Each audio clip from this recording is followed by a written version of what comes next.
I really hope today's lesson is online. Blue, Welcome. turn on Learning Lab.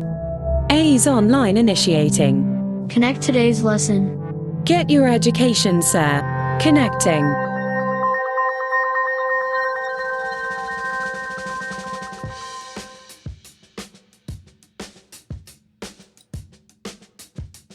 Alright, welcome back everyone to A's Online Tutoring Services S.E.A. today. As we get ready for S.E.A 2023, we bring you here to help you get your education and prepare for your upcoming exams and beyond. We want to give a special shout out to Elite Tutoring Services for providing us with this year's practice test for 2023 exam preparation. So a special shout out and thank you to Elite Tutoring Services, and today we're jumping back into section 2, questions numbers 26 to 30. So get everything you need and let's get straight into the questions. First one for today. Joseph collected a total of 356 bottle caps, stickers and stamps altogether. He collected 4 times as many bottle caps as stickers. There were 51 stamps in total. How many bottle caps were there? So we have an unequal sharing question here with different items and we're going to have to share it up. But first, before we share it up, we have to take out the amount we know. We have to take out the extra, as I like to call it. So the extra would be the stamps because we know how many stamps there are. So let's just take that out of the total items.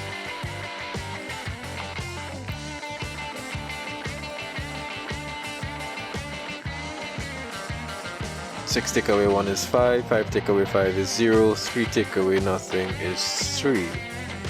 So in total, we had 356. And once we take away these stamps, we have the bottle caps, which I like to label, and the stickers. We already deal with these stamps, right? And all we left with are the bottle caps and the stickers. So we could represent this, go into our notes, we could represent this as 4 literal circles as 4 bottle caps and a square for these stamps. But all together, that group that is made up of bottle caps and stamps is 5 items in total because you have 4 to 1. So that's 5. We're going to divide this up by 5. We'll do short division this time. We did long division earlier this week. And then we also did short division as well. So you could check out our section 1 questions to see how we go through long division and short division. So 61 stickers here, and to get the bottle caps, which is what they're asking us for, how many bottle caps, we're going to multiply that by 4. 4 times 1, is 4. 6 times 4 is 24. So that's a total of 244 bottle caps. The 3 marks, done and done. Alright, next on the agenda.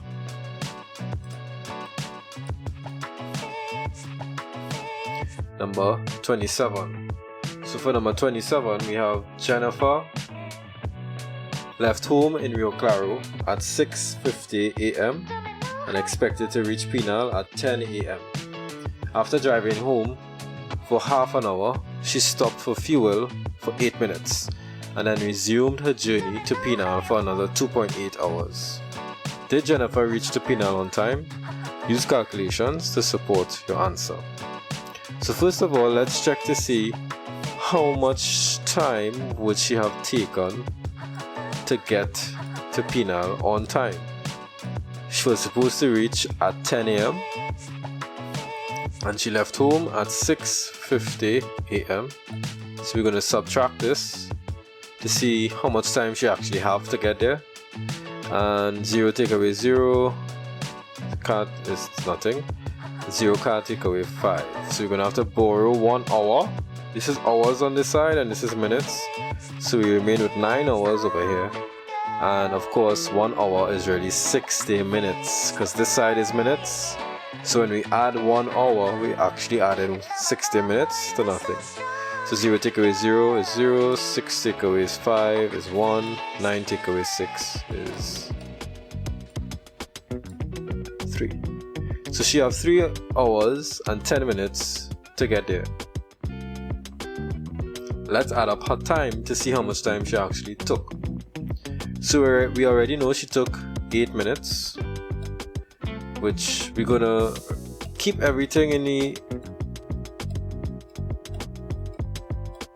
hours and minutes. This is how we write 8 minutes. 0 hours and 8 minutes. Then half an hour. We know, or we can calculate half an hour. If 1 hour is 60 minutes, half an hour is a half multiplied by 60 over 1. 2 into 2, 1. 2 into 60 is 30. That's 30 minutes. So we're gonna do 30 minutes here. No. Oops. That's 30 minutes. And last but not least, the 2.8 hours. So we already know it's 2 hours. That decimal part, we're going to have to figure out how much minutes is that 0.8. Alright, so we're not going to multiply 2.8, we're just going to multiply 0.8 by 60, which would be 60 times 8, which is 48. So that is 2 hours 48 minutes. I'm gonna add up this. Let's see how much time she took. 8 plus 8 is 16. 3 plus 4 is 7. 7 plus 1 is 8. So this is 2 hours and 86 minutes, but of course that 86 minutes is past 60, so we're going to subtract. It's 26, and the hour, the 60 minutes here, we're going to add it to the 2. So it's 3 hours and 26 minutes. So she only had 3 hours and 10 minutes to get there, and she took 3 hours. 4 plus 3, 7 plus 1 is 8. Yeah, she took 3 hours and 26 minutes to get there. So she would not have reached on time. And that's exactly how we would write out our answer for this question. We would say, did Jennifer reach the P&L on time? No. And our calculations are there to show this is how much time she had.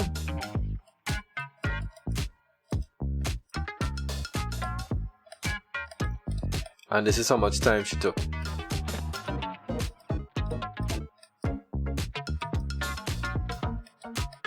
Alright, and that's it. Moving right along. Next question. The arrow below is pointing to the midpoint of a half and 3/4.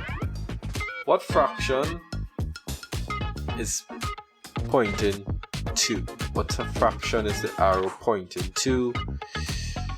So, midpoint, in the middle. We have a very simple way to work out the middle of any two numbers. And we go to our notes for our example. So the midpoint of any two numbers, let's say we want to find the middle of 2 and 6. Well, all we have to do is do 2 plus 6 and because we added two numbers, we're going to divide it by 2. So 2 plus 6 is 8. 8 divided by 2 is 4. Now if we were to actually write it out, we would see the middle of 2 and 6 is literally 4. Right? So the same thing we did here, we could do that to any two numbers on the number line, including fractions, including decimals. So all we have to do is add these two numbers, a half and 3/4, and we're gonna find a common denominator for both of these, which would be LCM of 2 and 4. Finding the LCM of these two numbers will be very quick and easy. Always using 2 on the outside if we have even numbers on the inside. 2 into 2, 1. 2 into 4 is 2. Still have even numbers. Finally get all 1s. 2 into 1 is can't, so just write back the 1. 2 into 2 is 1. Multiplying these numbers on the outside to get the common denominator, the LCM is 4. Next step, divide denominators. So 2 into 4 is 2, and then multiply the numerator. 2 times 1 is 2. Divide the denominator. 4 into 4 is 1. 1 times the numerator. 3 is 3. That's multiplying. That's it. Add going across on top because the denominators are now the same. 2 plus 3 is 5. So we have 5 over 4. But now that we finish adding them, we're going to divide them by 2. So 5 over 4 divided by 2. And because we're using fractions, we're going to apply the fraction rule. This is really 2 over 1. And to divide by a fraction, we have to keep the first fraction the same, change the divide to multiply, and flip the second fraction. And we're now going to get 5 times 1 on top is 5, 4 times 2 below is 8. So the number in the middle there on the number line at the arrow is 5 over 8. Alright, and that was a quick 2-mark question. Oops, don't want to move that. Next, 29.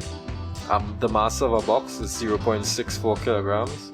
Its mass is 40 times heavier than the weight of one tennis ball. What will be the total mass of the box and 10 tennis balls in kilograms? Alright, so this one with mass, as they like to do a lot of the times, they like to give us different units. So we have kilograms here, but when we're talking about the weight of a tennis ball, we won't normally measure the weight of a tennis ball or even the weight of a box in kilograms, because those things are pretty small and very light a lot of the times. So we're going to work with grams, and then when we finish, we'll change it back to kilograms. So the box is 0.64 kilograms. We're going to change that to grams one time. And how do we change kilograms to grams? We take the number and we multiply it by 1,000.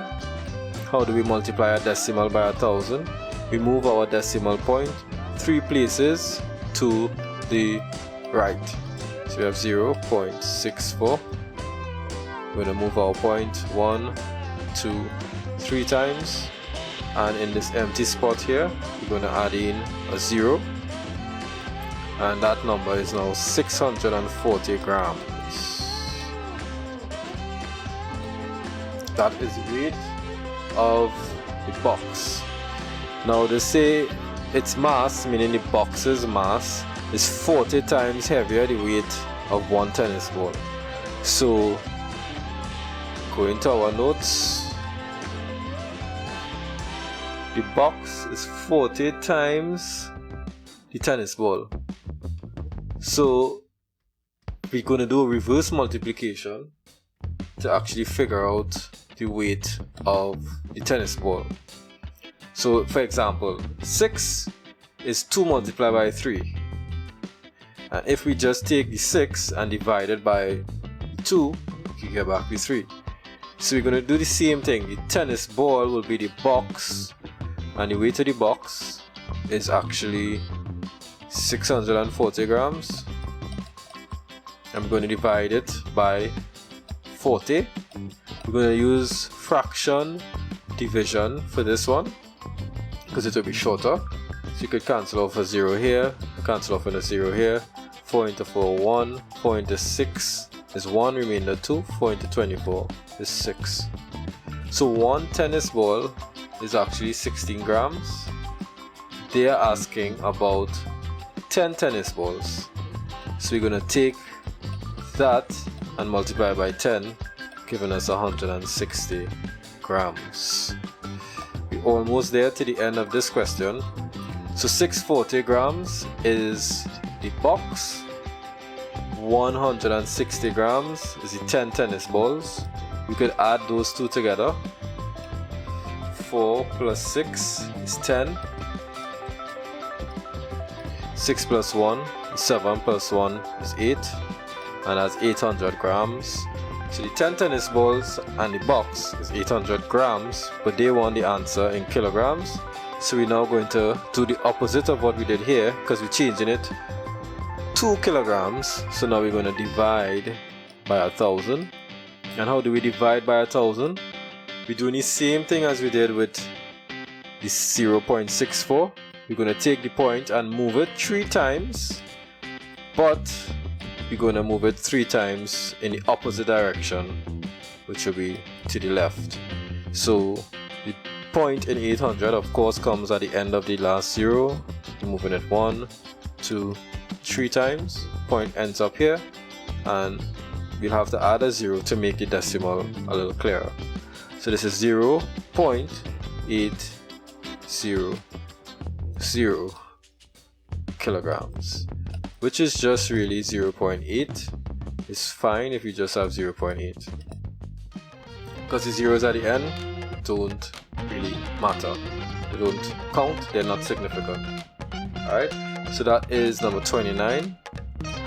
Next, last but not least, but number 30. A ribbon measuring 12 meters was cut into 3 pieces so that that piece was 5 centimeters longer than the other. What is the length of the longest piece of ribbon? So we have another unequal sharing. So we're going to have the total length to be divided up. But first we have to see the extra parts to take out. So going to our notes, we know 1 meter is 100 centimeters. Why do we need that? Well, the question again gave us different units. We have meters, and they give us centimeters as well.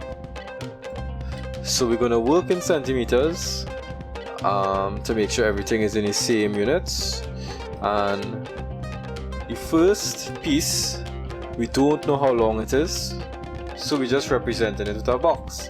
That's box centimeters long. Every piece after that is 5 centimeters longer than the piece before it. So the second piece will be the same box plus 5 centimeters.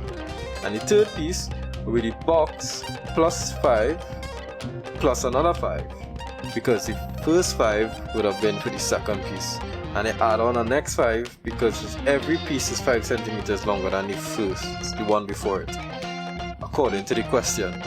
So this 5, 5, 5, these extra 5s, I like to call them extra.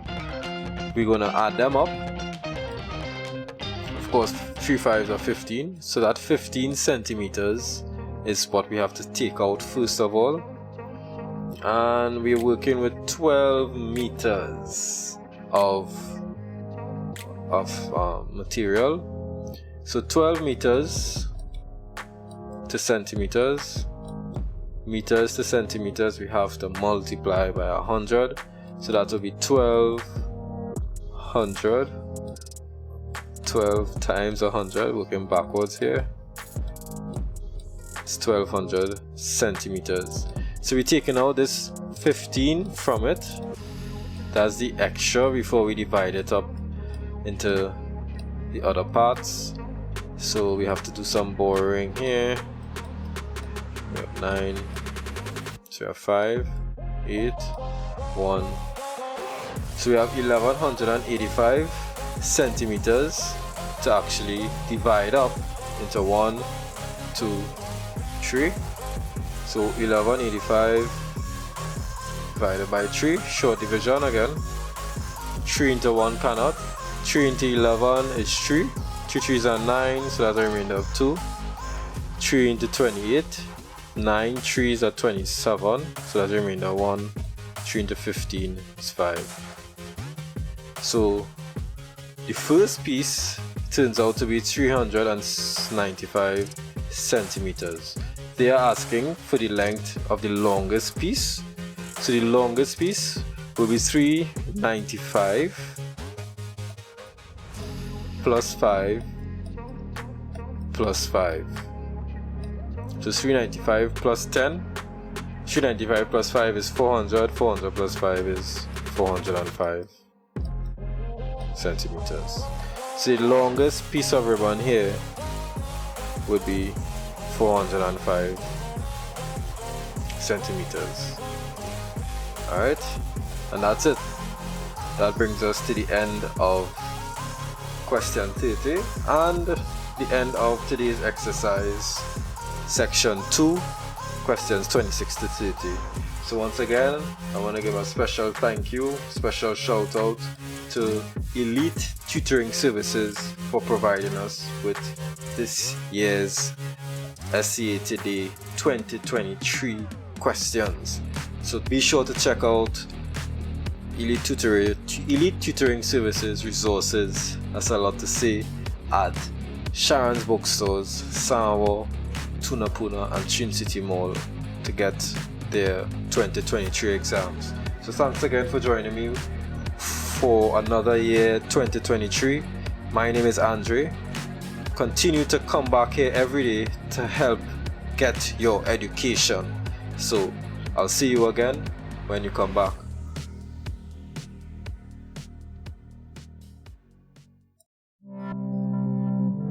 Hey Blue.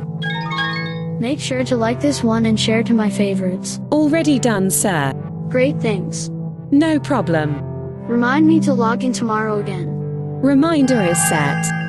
Sign out Learning Lab. A's online disconnected. I'm out. See you later. See you when you get back, sir. Remember to subscribe.